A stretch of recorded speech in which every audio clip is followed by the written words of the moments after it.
महत्वाकांक्षा MCN न्यूजच्या जालना बातमीपत्रामध्ये तुमचं स्वागत करते।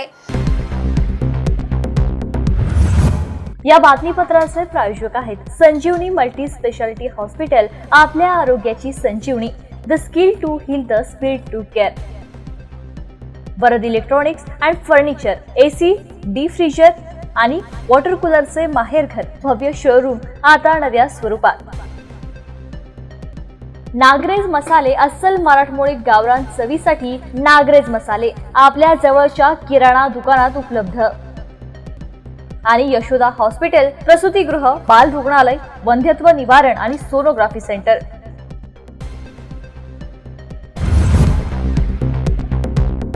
वंचित बहुजन आघाडीकडून जालना विधानसभा उमेदवार म्हणून डेव्हिड घुमारे यांच्या नावाची घोषणा करण्यात आली आहे। उमेदवारी जाहीर होताच डेव्हिड घुमारे यांनी विद्यमान आमदार कैलास गोरंट्याल आणि शिवसेना उपनेते अर्जुन खोतकर यांच्यावर निशाणा साधलाय। त्यांच्याशी बातचीत केली आहे आमचे प्रतिनिधी साहिल पाटील यांनी। पाहूयात। विधानसभा निवडणूक 2024 ची रणधुमाळी सुरू झाली आहे। अनेक इच्छुक उमेदवार आपापल्या पक्षश्रेष्ठींकडे तिकिटासाठी गेले आहेत। मात्र वंचित बहुजन आघाडीने पहिली यादी जाहीर केली आणि त्या यादीमध्ये जालना विधानसभा उमेदवार म्हणून डेव्हिड घुमारे यांना तिकीट देण्याची घोषणा वंचित बहुजन आघाडीने केली। आपल्यासोबत आता उमेदवार डेव्हिड घुमारे आहेत। आपण त्यांच्याकडून या तिकिटाबाबत आणि या निवडणुकीबाबत त्यांची काय महत्वाकांक्षा असणार आहे, कशा प्रकारे ती ही लढत लढणार आहेत हे जाणून घेणार आहोत। सर, सुरुवातीला तुमचं खूप खूप अभिनंदन। तिकीट मिळालंय, पहिली प्रतिक्रिया काय असेल? प्रथमतः मी माझे नेते आदरणीय बाळासाहेब आंबेडकर, रेखाताई ठाकूर आणि नागोजीराव पांचाळ सर, जितेंद्र सिरसाट साहेबांचा धन्यवाद देतो की त्यांनी माझ्यावर विश्वास दाखवला आणि हा मतदारसंघात लढण्याची मला संधी दिली। सगळ्यात महत्त्वाचा भाग असा आहे की वंचित बहुजन आघाडीने जालना शहरामध्ये एक पर्याय त्या ठिकाणी उभा केलेला आहे। आम्ही 5 वर्षापासून या मतदारसंघामध्ये काम करत आहोत आणि म्हणून आम्हाला विश्वास आहे की आम्ही या ठिकाणी लवकरच ही निवडणूक जिंकणार आहोत। आज समोर मैदानामध्ये एक सध्याचे विद्यमान आमदार कैलास गोरंट्याल आहेत आणि त्यांचेच कट्टर प्रतिस्पर्धी म्हणून ओळखले जाणारे माजी मंत्री शिवसेना उपनेते अर्जुनराव खोतकर हे देखील मैदानात असतील। कसं पाहता या लढतीकडे? बघा साहेब, यांच्या बाबतीमध्ये मी 35 वर्षापासून पाहतोय, हे आळीपाळीने एकमेकांना निवडून आणण्याचं काम त्या ठिकाणी करतात। तुम्ही माझ्या शब्दांकडे लक्ष द्या। 5 वर्षानंतर हे एकमेकांना निवडून आणतात, अशी या जालना शहराची परिस्थिती आहे। 5 वर्ष यांच्याकडचा कार्यकर्ता नाराज झाला की त्यांच्याकडे जातो आणि त्यांच्याकडचा नाराज झालेला कार्यकर्ता यांच्याकडे येतो आणि ते एकमेकांना सांभाळण्याचं काम त्या ठिकाणी करतायत। परंतु मूळ प्रश्न जनतेचा आहे। यांना जनता मतदान करते आहे आणि हे जनतेला फसवण्याचं काम त्या ठिकाणी करतायत। यावेळेला वंचित बहुजन आघाडी एक जालन्यामध्ये पर्याय त्या ठिकाणी म्हणून उभा राहिलेली आहे। तिसरा पर्याय या दोघांच्या मध्ये आम्ही त्या ठिकाणी उभा केलेला आहे आणि या दोघांच्या राजकारणाला आता या ठिकाणी पूर्णविराम देण्यासाठी वंचित बहुजन आघाडीने त्या ठिकाणी कंबर कसलेली आहे। नुकत्याच झालेल्या लोकसभा निवडणुकीत मराठा फॅक्टर, जरांगे फॅक्टर मराठवाड्यात खूप प्रभावी ठरला आहे। त्यातच वंचित बहुजन आघाडीची मराठा आरक्षणाला घेऊन आणि मनोज जरांगे पाटील यांना घेऊन जी भूमिका आहे सातत्याने बदलत आलेली आहे। याकडे कसं पाहतात? मराठा मतांना कसं आकर्षित करणार आहात? बघा, तुम्हाला एक सांगतो की गरीब मराठ्यांच्या बरोबर आम्ही सातत्याने आहोतच। गरीब मराठ्यांना न्याय मिळाला पाहिजे ही बाळासाहेबांची आजपासूनची भूमिका नाही आहे। ही ज्यावेळेसपासून आरक्षणाची भूमिका उभी राहिली त्यापासून बाळासाहेबांनी मराठा समाजाच्या आरक्षणाला त्या ठिकाणी पाठिंबा दिलेला आहे। आमचं म्हणणं एवढंच आहे की मराठा समाजाला वेगळं आणि OBC समाजाला वेगळं अशा पद्धतीचं आरक्षण त्या ठिकाणी दिलं गेलं पाहिजे। परंतु राज्यकर्त्यांचे सुस्तता त्या ठिकाणी असल्यामुळे हे काम फक्त आदरणीय नेते बाळासाहेबांच्या नेतृत्वात जी सरकार येईल महाराष्ट्रामध्ये तेच करू शकतात आणि मला विश्वास आहे की या ठिकाणी पर्याय म्हणून आणि बदल म्हणून जालना शहर मतदान करणार आहे। मला मराठा समाज, OBC समाज, धनगर समाज, त्याच्यानंतर मुस्लिम समाज, ख्रिश्चन समाज, दलित समाज हे सगळे मिळून त्या ठिकाणी जालन्यात एक नवीन चेहरा, नवीन पर्याय उभा करण्यासाठी वंचितला मतदान करतील हा आमचा विश्वास आहे। जालन्याच्या राजकारणात एक चौथा युवा चेहरा म्हणून कल्याणी गजानन तोर यांच्याकडे पाहिलं जाते। सध्या त्यांच्या अपक्ष उमेदवारीबद्दल चर्चा आहे। शिवाय त्यांनी माध्यमांना बोलावून मी निवडणूक लढवत असल्याचं जाहीर केले। जर कल्याणी गजानन तोर मैदानात उतरल्या याचा फायदा कुणाला होईल, फटका कुणाला बसेल असं तुम्हाला वाटतं? बघा, लोकशाही आहे। लोकशाहीमध्ये प्रत्येकाला निवडणूक लढण्याचा अधिकार आहे। निवडणूक कोणी जरी लढलं तर ते मतात परिवर्तित होतं। जनता ज्याच्या मागे असेल त्या पद्धतीने त्याचा निकाल असतो आणि नक्कीच निवडणुका लढल्या गेल्या पाहिजे. लोकशाही माध्यमातून त्या ठिकाणी मोठ्या प्रमाणामध्ये निवडणुका लढल्या गेल्या पाहिजे. राहिला प्रश्न फायदा आणि तोट्याचा, तर या ठिकाणी फायदा आणि तोट्याच्या गणितापेक्षा लोकशाही त्या ठिकाणी जिवंत राहणं गरजेचे आहे आणि त्या माध्यमातून निवडणुका ह्या लढल्याच गेल्या पाहिजे. ज्याला लढायच्या त्यांनी त्या लढाव्यात. ही लोकशाही जिवंत लोकशाहीचं लक्षण आहे. जालना विधानसभेचं समीकरण हे 5 वर्ष तू 5 वर्ष मी असं आहे. तुम्ही आताच बोलल्याप्रमाणे तुम्ही कुठल्या प्रभावी मुद्द्यावर ही निवडणूक जिंकाल असं तुम्हाला वाटतंय? बघा साहेब, यांनी आतापर्यंत मी बघितलं की यांनी असं दाखवलं आम्ही हे केलं आम्ही ते केलं. आम्ही मृतदेह आढळलेल्या नूतन वसाहतमधील जलकुंभाच्या साफसफाईनंतर उद्यापासून पाणी पुरवठा पूर्ववत केला जाणार आहे. परिसरातील सुमारे 1,500 कुटुंबियांची आरोग्य तपासणी आशा सेविका आणि आरोग्य विभागाच्या कर्मचाऱ्यांकडून केली गेली असल्याची माहिती महापालिका आयुक्त संतोष खांडेकर यांनी दिली आहे. जालना येथील नूतन वसाहत भागातील जलकुंभात कुजलेला मृतदेह आढळल्यानंतर महापालिकेने 3 दिवस प्रयत्न करून हा जलकुंभ स्वच्छ करून घेतलाय. उद्यापासून या जलकुंभातून पाणी पुरवठा सुरू होणार असल्याचे मनपा आयुक्त संतोष खांडेकर यांनी सांगितले. या जलकुंभात मृतदेह आढळल्यानंतर त्यावरून पाणी पुरवठा झालेल्या भागात एकच खळबळ उडाली होती. प्रथम महापालिकेने नागरिकांनी भरलेले पाणी फेकून देण्याचं आवाहन केलं होतं. त्यानंतर सलग 3 दिवस जलकुंभ आणि जलवाहिन्यांची साफसफाई करण्यात आली असून अनेक भागातील नागरिकांच्या आरोग्याची महापालिकेने तपासणी केली आहे. आशा सेविका आणि आरोग्य विभागाच्या कर्मचाऱ्यांकडून सुमारे 1,584 घरातील सदस्यांची तपासणी करण्यात आली आहे. या जलकुंभातून उद्यापासून नागरिकांना नियमित पाणी पुरवठा सुरू केला जाणार असून सुरक्षतेच्या दृष्टिकोनातून सर्व टाक्यांवर CCTV कॅमेरे आणि गेट बसवण्यात येणार असल्याचं आयुक्त संतोष खांडेकर यांनी सांगितलं. 2 दिवसापूर्वी जी घटना घडली त्यानंतर आपण त्या टाकीवरून पाणीपुरवठा बंद केला होता. ज्या भागात पाणीपुरवठा झाला होता त्याचा आदला दिवस आणि घटना घडल्याचा दिवस ज्या ज्या लोकांना पाणीपुरवठा केला गेला त्या सर्व नागरिकांच्या आरोग्याची तपासणी करण्यासाठी आपण आपले आशा वर्कर्स आणि स्टाफना कळवलं होतं. आत्तापर्यंत 1,584 घरांची तपासणी आरोग्य तपासणी झालेली आहे. यामध्ये 24 लोकांना वोमिटिंगचा त्रास झाल्याचं जाणवलं. आज रोजी या व्यतिरिक्त जे उर्वरित घरांना पाणीपुरवठा झाला त्यांची आरोग्य तपासणी सुरू आहे. आज उद्यापर्यंत साधारणपणे ही आरोग्याची तपासणी संपेल.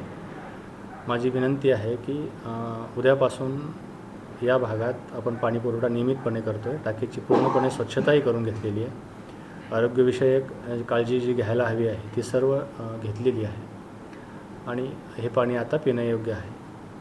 त्याचबरोबर शहरातील इतर टाक्याच्या संदर्भातही आम्ही स्वच्छता ठेवण्याच्या आणि धुवून ठेवण्याच्या पिरियॉडिकल विभागाला सूचना दिलेल्या आहेत. त्याही आम्ही तात्काळ करतो आहे.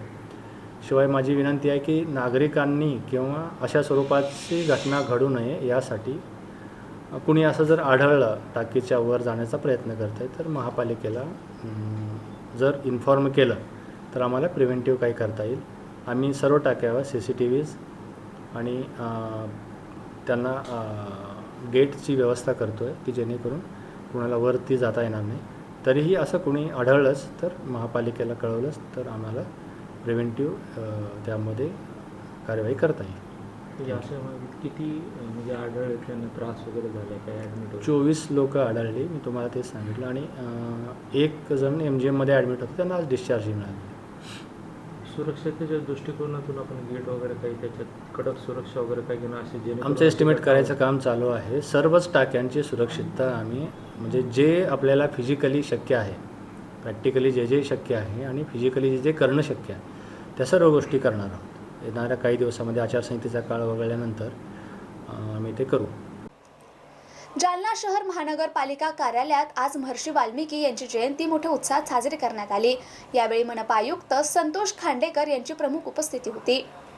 महर्षी वाल्मिकी यांची जयंती महानगरपालिका प्रशासनाच्या वतीने आज साजरी करण्यात आली. यावेळी महानगरपालिकेचे आयुक्त संतोष खांडेकर, कार्यालयीन अधीक्षक विजय फुलंब्रीकर, माजी नगरसेवक महावीर ढपका, माजी नगरसेवक रमेश गौरक्षक, संजय वाघमारे, सचिन मेहरा, पंडित पवार, इंजिनियर सय्यद चौद, सतीश जाधव आदींची प्रामुख्याने उपस्थिती होती. जालना येथील अन्न आणि औषध प्रशासन विभागाच्या सहाय्यक आयुक्तपदी निखिल कुलकर्णी यांनी आज पदभार स्वीकारला. त्यांना मिळालेल्या पदोन्नतीनंतर आज त्यांचा जालना येथील कार्यालयात सत्कार करण्यात आला. अन्न आणि औषध प्रशासन विभाग जालना सहाय्यक आयुक्तपदी निखिल कुलकर्णी यांनी आज पदभार स्वीकारला. त्यांना पदोन्नती मिळाल्याने त्यांची जालना येथे अन्न आणि आवश्यक प्रशासन सहाय्यक आयुक्तपदी नियुक्ती करण्यात आली. त्या नियुक्तीबद्दल त्यांचा बद्रीनारायण बारवाले महाविद्यालयाच्या वतीने पुष्पगुच्छ देऊन सत्कार करण्यात आला. यावेळी डॉक्टर पवन देशमुख, विजय लोणकर, सुरेश खरात, नरेंद्र देशपांडे, शिवाजी जोशी आदींची उपस्थिती होती. जालन्याच्या चंदनजिरा येथील अत्याचार प्रकरणातील मुख्य नराधम आदित्य जाधवला सोबत घेऊन DYSP अनंत कुलकर्णी, पोलीस निरीक्षक सम्राटसिंग राजपूत यांनी कडक पोलीस बंदोबस्तात घटनास्थळाची पाहणी करून घटनाक्रम जाणून घेतलाय.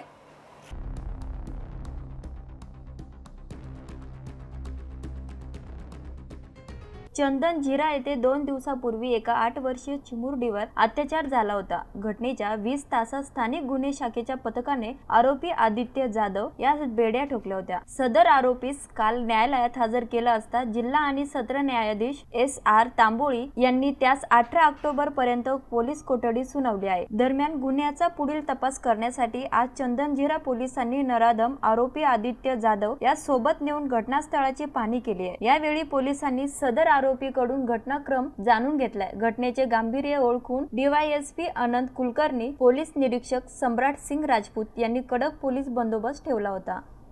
आजोबा समान नराधमाकडून आपल्या नातवा समान असलेल्या 13 वर्षीय अल्पवयीन मुलीला जीवे मारण्याची धमकी देत अत्याचार करण्यात आला होता. या नराधमाला प्रधान जिल्हा व सत्र न्यायाधीश श्रीमती वर्षा मोहिते यांनी 20 वर्षे सश्रम कारावासाची शिक्षा आणि 20,000 रुपये दंडाची शिक्षा सुनावली आहे.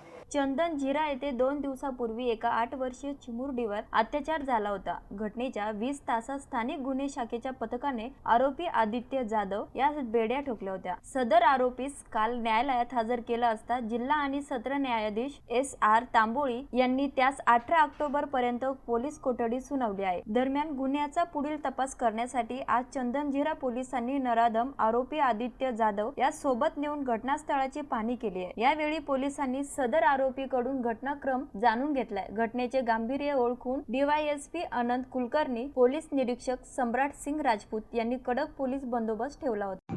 मॅडम, आज काही सजा सुनावली गेलेली, नेमकं काय प्रकरण होतं आणि काय सजा सुनावली गेलेली? ही घटना आष्टी पोलीस स्टेशनच्या हद्दीतील आहे. एका गावातील 13 वर्षाच्या मुलीवर गावातील बालासाहेब सूर्यवंत खरात आणि भानुदास गणपती नाटकर यांनी तिला आणि तिच्या आईवडिलांना जीवे मारण्याची धमकी देऊन तिच्यावर अत्याचार केला, बलात्कार केला अशी घटना आहे. ह्या प्रकरणात आष्टी पोलीस स्टेशनला पोक्सो 3 आणि 4 तसेच भादवी 376 नुसार गुन्हा दाखल झाला. तपासाअंती विद्यमान न्यायालयामध्ये दोषारोपपत्र दाखल करण्यात आले. यात एकूण 7 साक्षीदार तपासण्यात आले. त्यामध्ये पीडिता स्वतः, तिचे वडील जे की फिर्यादी आहेत, तसेच तपास अधिकारी PSI BU कदम यांच्या साक्षी महत्त्वाच्या ठरल्या. आणि ह्यासोबतच ग्रामपंचायतचा जो जन्माचा दाखला होता तेही ग्राह्य धरण्यात आलं.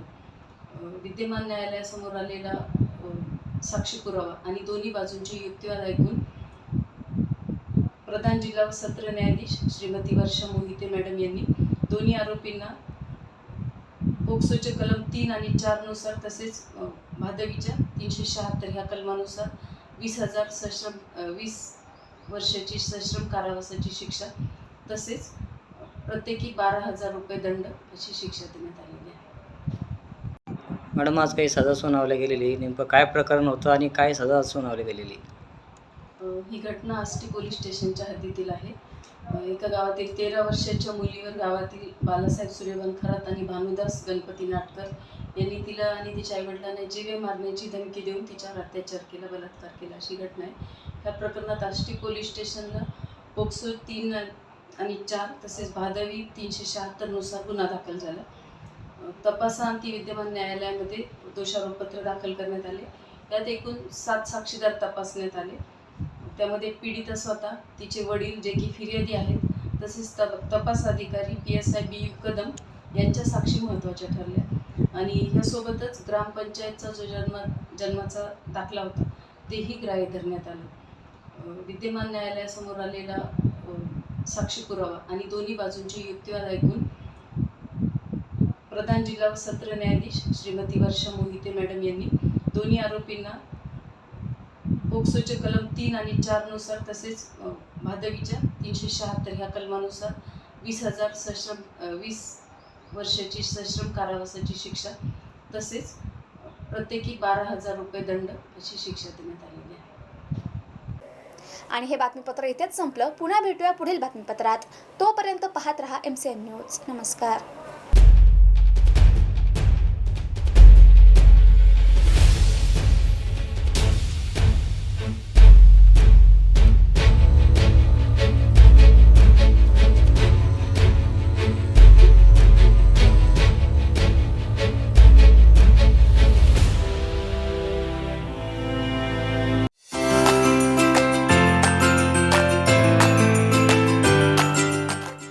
NRG ग्रुप इंडिया विविध सणांच्या पार्श्वभूमीवर खास आपल्यासाठी घेऊन आले आहेत फक्त 39,999 रुपयात इलेक्ट्रिक स्कूटी.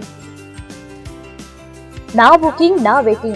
यामध्ये लिथियम आयन बॅटरी सोबत नवीन आकर्षक विविध रंगांमध्ये आणि चालवायलाही दमदार असलेली इलेक्ट्रिक वाहने.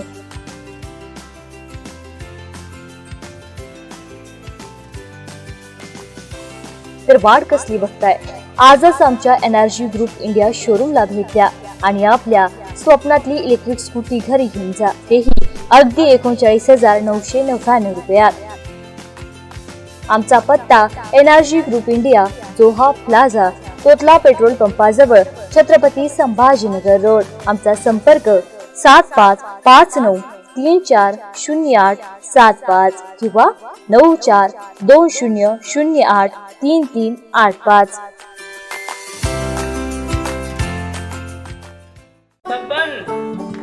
आपको कलेक्टर साहिबा के हाथों से इनामी घर मिल रहा है. आपका घर बहुत सुंदर होगा ना? अरे नहीं बेटा, हम तो बहुत छोटे आदमी हैं। चाचू डोंट वरी, मैं बड़ी होकर आपके लिए और सबके लिए मजबूत और सुंदर घर बना के दूंगी. कालिका सरिया लाना मत भूलना. कालिका TMT सरिया कंक्रीट से करे मजबूत जोड़ और भूकंप संग आग से लड़कर घर को दे दीर्घायु. कालिका सरिया मैं भूली नहीं. बेटिया आप कलेक्टर. कालिका TMT, फैसला जो मजबूत हो. Varad electronics and furniture branded उत्पादनांचे भव्य दालन.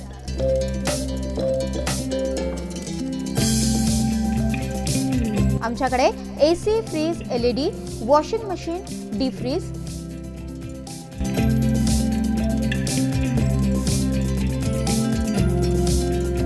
सोफा सेट, कॉट, कपाट, टेबल, खुर्च्या यासह सर्व प्रकारचे इलेक्ट्रॉनिक साहित्य आणि फर्निचर योग्य दरात मिळेल.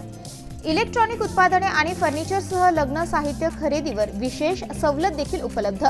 लग्न साहित्यावर हमखास गिफ्ट. विविध वस्तूंवर तात्काळ कर्ज उपलब्ध. AC, डीप फ्रीझर आणि वॉटर कूलरचे माहेर घर.